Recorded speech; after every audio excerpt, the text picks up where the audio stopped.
Good day. We're reading through Psalm 73, what was it, 77 and 78, something like that. I'm not sure why it's not focusing here. That hurts my eyes. There we go. Okay. Just taking a second there to focus. Something weird's going on with my phone.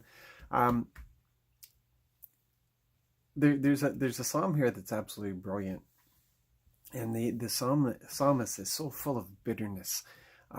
He's been doing his very best to follow the rules, doing his very best to do what the Lord requires. And there's a cost involved to that. You don't always get to do what you want to do when you want to live to please the Lord. Because what we want to do is often detrimental to ourselves, and we don't realize it at the time. And the Lord has mapped out a way for us to get around all the things that are destructive. But it means saying no to ourselves quite often. And so the psalmist is looking, and he sees all these people who don't even care. They're just doing what they want, and they seem to be prospering. And so he's all full of bitterness and everything. Until that moment, and it's a glorious moment in the psalm when he enters into the sanctuary. And then all things come into focus. Everything he comes to suddenly understand. And that's what the presence of the Lord does for us. The presence of the Lord just brings everything into proper perspective. And even if we don't understand fully, the presence of the Lord is enough for us. His goodness is enough for us.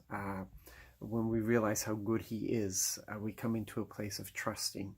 That even if we don't understand, we trust. But when it comes to wicked people getting ahead of the game, we remember the parable that Jesus taught about the farmer who planted the good seeds, and his neighbor maliciously came in and planted weeds, and when his workers saw the weeds growing, they asked if he wanted to pull them up. And he said, no, because it would damage the crop. Let them grow together and we'll separate them at the end. And that's really the situation that we have in our world, is that we see a lot of stuff going on around us. Very questionable. Why would the Lord allow this? And to remove it could damage other things. So we know that a day is coming. The judgment is coming at the end. And that's when it'll be really good to be on the Lord's side.